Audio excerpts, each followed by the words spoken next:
make a mess of it if you try to attack your enemy back. And so God say, let your perceived enemy, people, to me, and I just want you to focus on loving on them, right? And so we continue on, and after that, we talked about the three things that we need to focus on. Can anybody tell me what those three things is? Do you remember? There was three things. I mean, there's other things that you can focus on too, but there were three main things that God told me that he wanted me to focus on, and I believe God wants you guys to know these things as well. Do anybody remember? Nope, that's okay. We'll go over it again. The first thing that we need to focus on when we're dealing in spiritual warfare is we need to know who our true enemy is, right? We need to know who the enemy is. Remember, it's not our mama. Remember that? It's not mama. It's not the teacher. It's not the police officer that pulled you over because you were speeding. It's not your boss. It's not your coworker. It's not your spouse. It's not your children. But the true enemy is the devil. That's the number one, and that's the first thing we need to know. The second thing that we need to know and that we need to focus on is, what is this really about? What is this argument about? What's really being attacked in my life? For example, my peace. Is it my peace that's being attacked? Is it my joy that's being attacked? Is it how I see God? Is that being attacked? My vision? Is it my faith? For me, I just figured this out the other day because of God. For me, it was my faith to believe that I can have the desires of my heart. Psalms 37:4 says, delight yourself in the Lord, get close to God, and love what he loves, and he shall give you the desires of your heart. I could not receive that promise. I struggled with that promise because the weapons that were used against me was disappointment and even wickedness when I went into the world. Disappointment because I would ask for things from people that I love and I thought I could trust, and I thought they were faithful, and they would let me down. So I would feel embarrassed. I would feel ashamed. And it started to get to the point where I thought what I was asking for was evil or something. Maybe I shouldn't ask. Maybe I'm asking for too much. And then when I went out to the world, I started to go after evil desires. And so now, after you go after evil desires so much, and you get into the church, the devil wants to throw that back in your face. And so now I'm dealing with not only disappointment, but I'm dealing with condemnation. Those are the weapons that were used against me. So anytime I would pray, I wouldn't ask for much, or I wouldn't ask at all, or if I asked, I wouldn't believe that I can get it. Because maybe what I'm asking for is evil. Maybe it's too much. I shouldn't ask this much of God. What is it really about?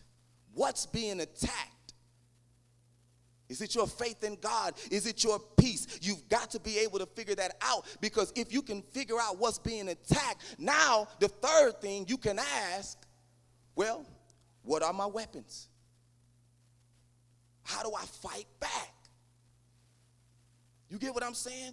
Once I learn what's being attacked, then I could fight back. I can figure out what weapons in my arsenal I need to use so that I can combat the enemy.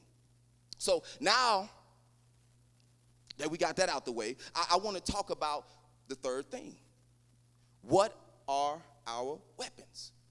What's at our disposal? What has God given us through grace? Go to Ephesians chapter 6, and I want us to begin at verse 10. Ephesians chapter 6 and verse 10. I believe these are some of the weapons, or these are the weapons that God gives us to use to be able to stand up against the devil. Ephesians chapter 6 and verse 10. We're going to try to break these weapons down, okay? So I'm going to try to teach this morning. I'm not going to do a whole lot of yelling. So Ephesians chapter 6 and verse 10 says, this is Paul, and he's talking to the Ephesian church. He tells them like this. He says, finally, be strong in the Lord and in the strength of his might. Now, I want you to understand something. This is the same type of language that God uses when he's talking to Moses and even Joshua. Deuteronomy 20 and 2. Turn there really quick. I'm going to go ahead and read it. Deuteronomy 20 and 2. This is the same language. Look what he says to Moses. He says, when you draw near to the battle, the priest shall come forward and speak to the people and shall say to them, hear, O Israel, today you are drawing near for battle against your enemies. He said, let not your heart faint. He said, don't get discouraged at your enemy and how it looks. He said, do not fear or panic or be in dread of them, for the Lord your God is with you. He said he's to go with you. He said, for the Lord your God is he who goes with you, to fight for you against your enemy to give you the victory. You hear what he's saying? He said, I don't want you to be afraid of your enemy. I don't want you to be in dread of your enemy. I don't want you to look at them and try to size them up and say, no, I'm too small. I can't handle my enemy. He said, I don't want you to be afraid. Don't come into this battle in fear. He said, I want you to get courageous. I want you to be brave. I want you to know that you have me on your side and that I'm going before you. And not only am I going before you and that I'm with you, but I'm going to fight against your enemy. He said, I'm going to give you the victory. He said the same thing to Joshua 1 and 5. Joshua 1 and 5. He said, no man shall be able to stand before you all the days of your life. That's powerful. Nobody can stand against you. Just as I was with Moses, he said, so I will be with you. He said, I will not leave you or forsake you. Be strong and courageous, for you shall cause the people to inherit the land that I swore to their fathers to give them. God is saying, the same way I spoke to Moses and told him to be strong and get ready to battle, in the same way I talked to Joshua and told him to be strong and very courageous, is the same way that I'm speaking to you today. He said, you do not have to be afraid of no devil in hell. You don't have to be afraid of the I don't know if you hear me. There's some demons that are scaring some people in the church. There are some demons. The devil is suggesting to you that he's bigger than you, that he can fight you and kill you anytime he wanted to take you out. But if the devil could kill you, he would have killed you a long time ago. He's not trying to play with his victim. He wants to take you out. And so you don't have to be afraid of what the devil is telling you. God is telling you today, be strong, be very courageous, do not panic, don't be fearful, don't have anxiety, don't be shaken by what your devil looks like. He said you can stand up to him because I fight for you. It's not you fighting. That's where you can draw your strength and your courage, knowing that he's going with you and that he's going to go before you. So that means everywhere that I go and every enemy that I come up against or comes up against me, in the middle of us is God. Oh, it's not you and the enemy. No, and God, you're waiting on him to show up. No, God has already went before you, and he's fighting for you. Just because you don't see him doesn't mean he's not fighting or he hasn't prepared a way. No, God is there. God has already won the battle. He's already died on Calvary. He's already shed his blood. He's already disarmed the enemy. You don't have to worry about having victory. The battle is already won. God goes before you. He told Joshua, he said, be careful. He said, be strong and be courageous. He said, because you're going to have to be careful to do all that I command you to do. Everything, even the silly ones that we don't want to do, that we don't think does anything, that we don't think bears any weight on our situation. He said, be careful to do all that I command you. Because if you don't turn to the left or if you don't turn to the right, he said, I'm going to make sure that you have good success wherever you go and whatever you do. Be strong. That's the first thing we got to understand. Be strong. If you're not going to be strong, if you're going to be cowardly, if you're not going to want to fight in this battle, even though you're in the battle anyway, it doesn't matter how much you don't want to be in it. It doesn't matter how much you try to ignore it. You try to be ignorant to it. We are already in the battle. So if you got to face your enemy, you might as well get strong, strengthen yourself in the Lord, and know that God is before you. So he said you got to have an attitude adjustment. Be strong in the Lord and in the strength of his might. Get your attitude right. Then in verse 11 he says, put on the whole armor of God. Okay, now we're going to get ready to talk about the weapons that we have. He said, put on the whole armor of God that you may be able to stand against the schemes of the devil. The schemes, the methods of the devil. Y'all know what schemes and methods mean, right? Another translation, I think it's the King James translation, calls it the wiles of the devil. Wiles. That word wiles literally means devious and cunning strategies used in manipulating or persuading someone to do what one wants them to do. So the enemy has schemes against you. It's not people. We think it's people, but it's really the devil in the background manipulating situations and manipulating people to persuade you out of your position in God. He's trying to get you to do what he wants you to do, right? And so verse 12 says we got to remember, for we do not wrestle against flesh and blood. We got to keep our mind focused on the enemy with the schemes. But against what? Against the rulers and against the authorities. I didn't want to break this down too much because I think that's boring. But basically the rulers and authorities, these wicked spirits, these are delegated influencers that are over the earth. These are delegated influences. And then it goes on to talk about against the cosmic powers over this present darkness. I want you to highlight cosmic. All that means is of the sky.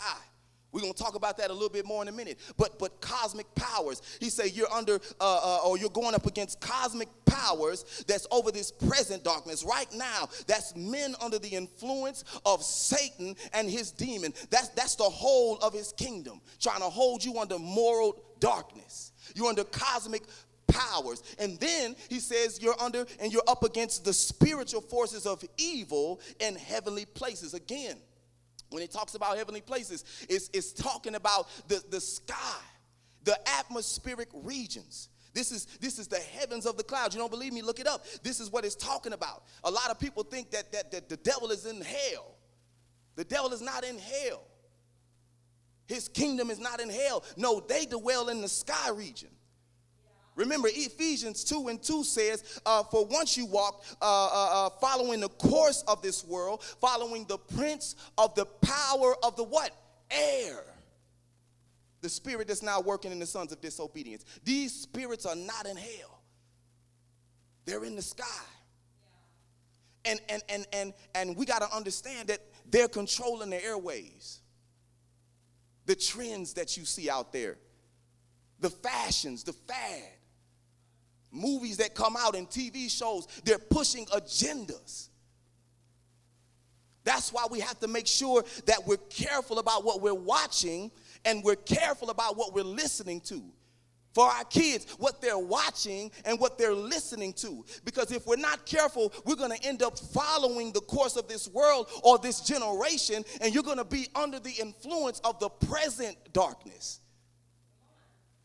Paul was talking about his present time of darkness, but we have a present time of darkness. And there's a whole lot of moral darkness that's in this world today. And if you're not careful and you're swayed or you're so busy trying to watch shows or watch movies or allow the kids to do those things, then they're under the influence of this present darkness. It's hard to fight when the devil can have some sway over you. We got to remember he's in the sky. He's not in hell yet. He's in the sky, and he's trying to control things. The Bible calls him what? The God of this world. So we got to keep that in mind. We're not fighting up against people. We're fighting up against spiritual forces and influences that sit above the sky trying to control the minds of the people on earth. Verse 13. So because we know that, the Bible says in verse 13, take up your whole armor. Take up the whole armor of God, that you may be able to withstand or stand against in the evil day. The evil day, that means the time of testing. That means temptation. You need to take up your whole armor so that you can be able to withstand that day that the enemy comes to test you.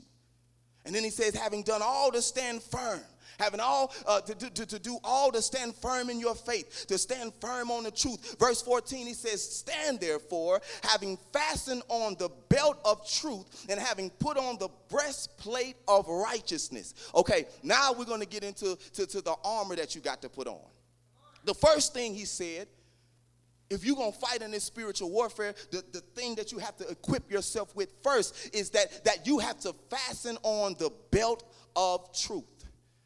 For some of us that have the King James Version of the Bible say what? Therefore, or stand therefore having what? Your loins girt about with truth. Belts, girdles, sashes. The Bible calls it a girdle. They call it a sash, but in reality, it's just a belt that you put around your waist.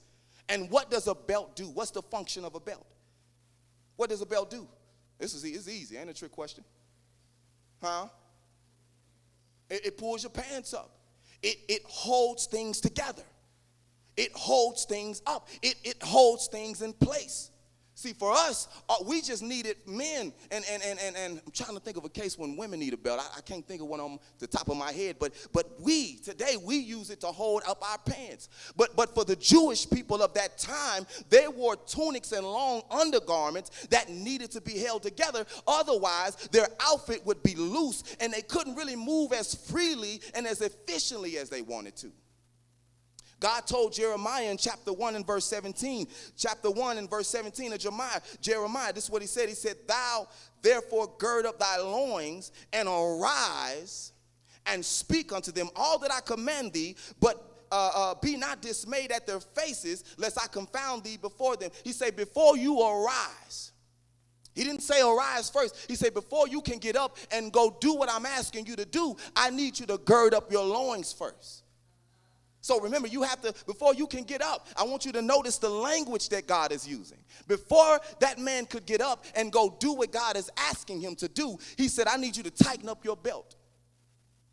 Jesus used the same language in Luke chapter 12, verse 35. He said, let your loins be girded about and your loins or your lights be burning. Let your loins be girded about. What does that mean? I looked it up, and I want you to look it up too so that you can believe what I'm saying. But that literally means get dressed for service. Gird up your loins. It means to get dressed for service or get dressed for work. So before you can serve, you had to get dressed for service or you had to gird up your loins. Now, if you wanted to rest, you can take your belt off or you can loosen it. If you were just relaxing, you could just take that thing off. But if you needed to run, or if you needed to serve someone, or in our case, if you needed to go into battle, then you needed to gird up your loins, or in other words, you needed to fasten on your belt. I'm going somewhere. Without a belt or a sash or a girdle, your outfit is loose. And so while your outfit is loose, you're trying to hold everything together and keep everything up while you're serving, and it's slowing you down.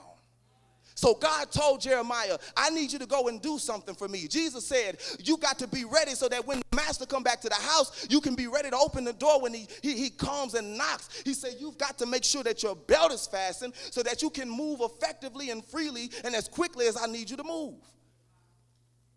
Gird up your loins.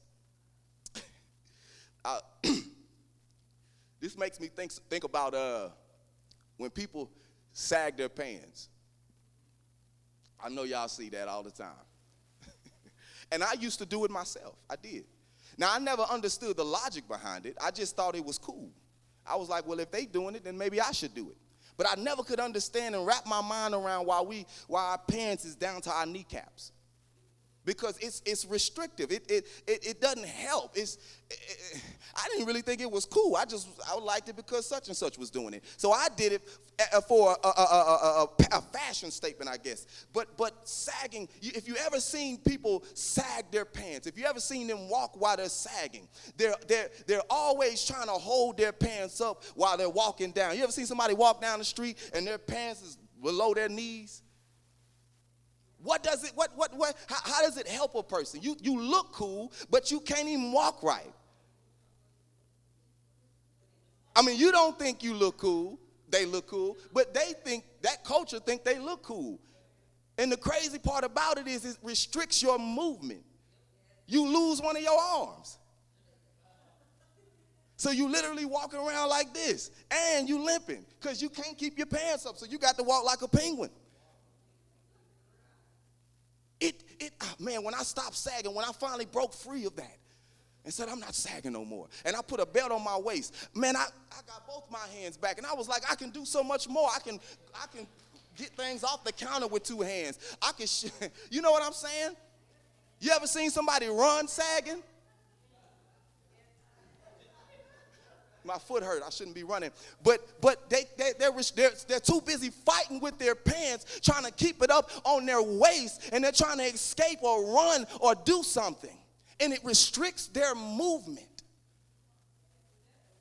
God doesn't want us, God doesn't want us to be restricted in our movement when we get ready to serve him.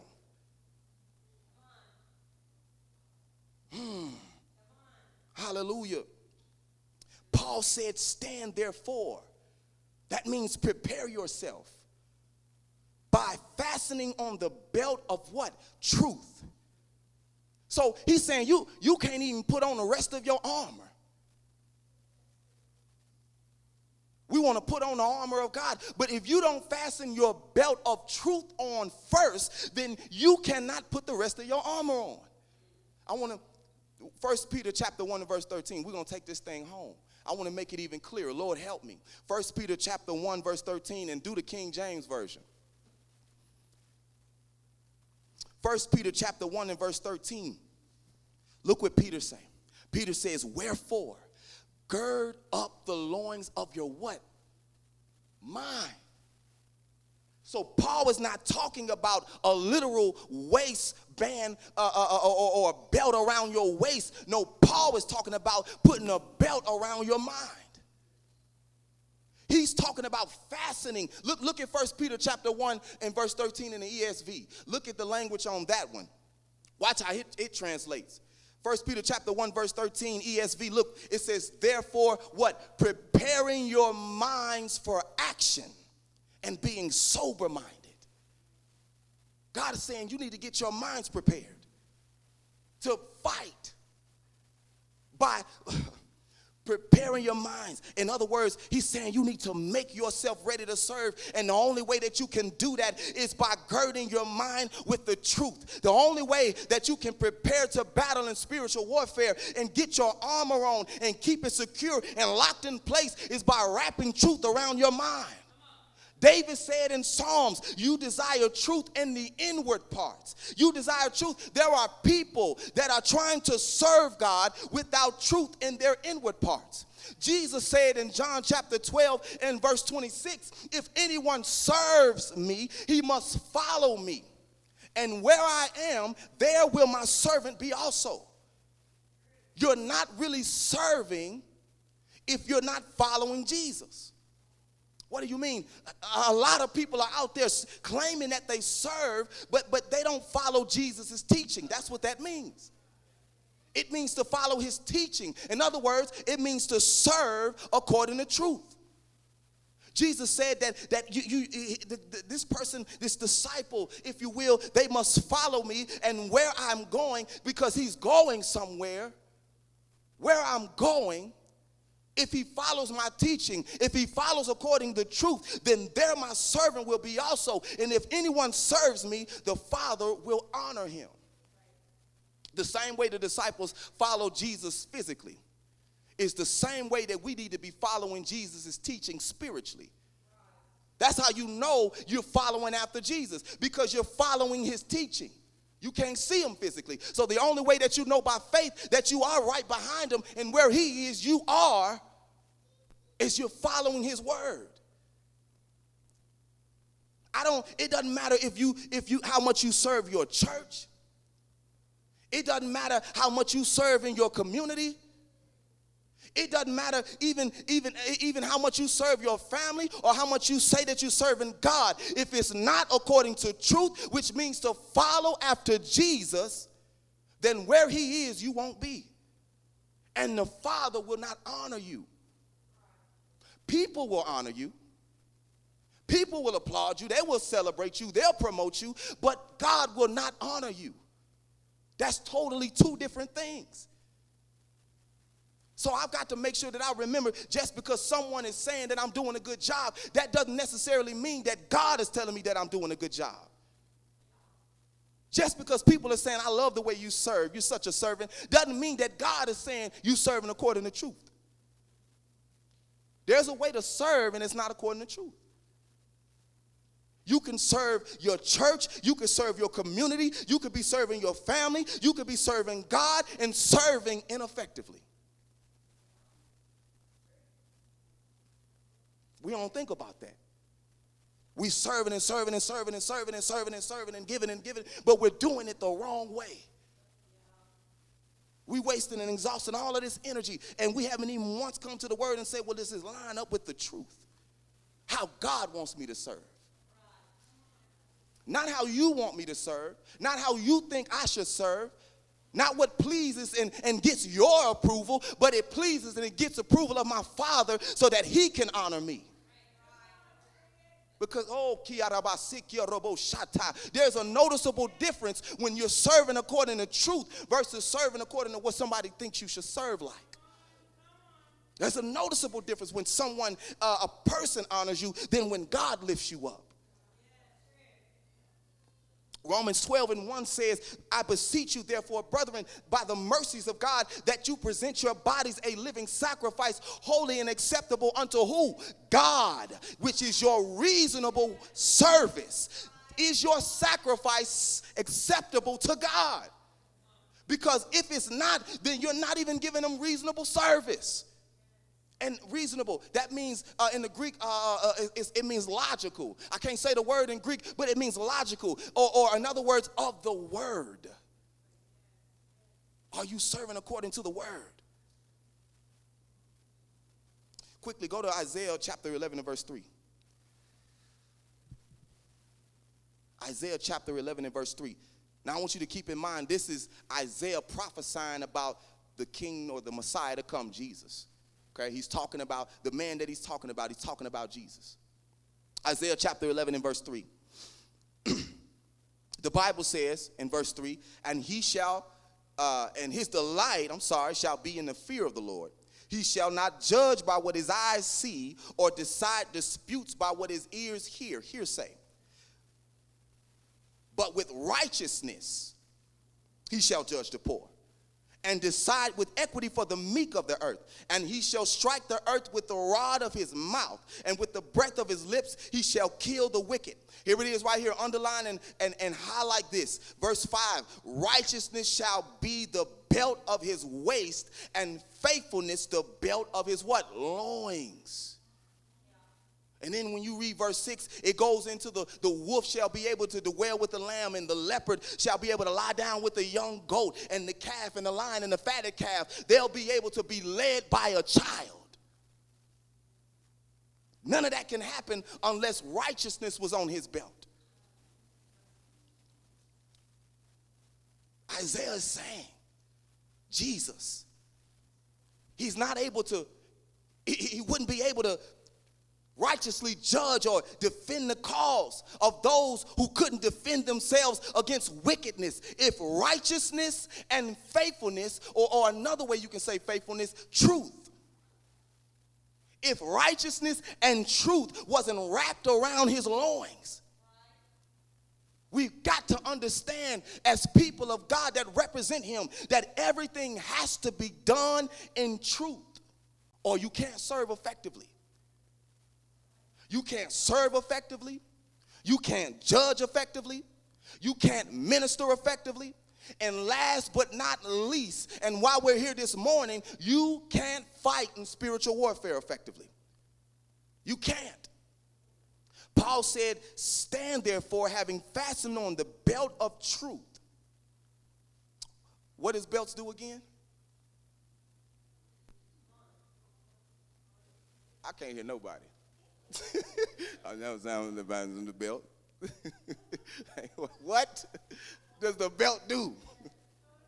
It holds everything together. I think it holds everything together. truth is going to hold everything together. Forget about putting the armor on. If you don't equip yourself with the knowledge of the truth, you can forget about trying to fight in spiritual warfare, because you won't even be fighting the right enemy. You've got to make sure that you are fighting according to truth. Because if you can get that girdle on, the Bible talks about the girdle being a symbol of power and strength. If you can get that girdle on, it will help you to be effective and powerful in your fight, because you understand and you know who your God is. You know the power that he's given you. You understand salvation. You understand your promises. Do you know your promises? Do you know the weapons that you have? Do you know who God is? Do you know that he came to save? Do you know the power that his blood has? Do you know that he's washed you from your sins? Do you know that he's given you peace to withstand even though you don't understand your situation? Do you understand that God can save anybody at any time? Do you understand that you don't have to fear? If you don't know these things, then you cannot put your armor on. You've got to first put on the belt of truth. Ephesians 6:14, let's read it again. Stand therefore, having fastened on the belt of truth. We're going to move on now. And then he says, and having put on the breastplate of righteousness. The breastplate of righteousness. This one was a little hard to figure out, but I believe God helped me to understand it. Go to Isaiah chapter 59 and verse 14.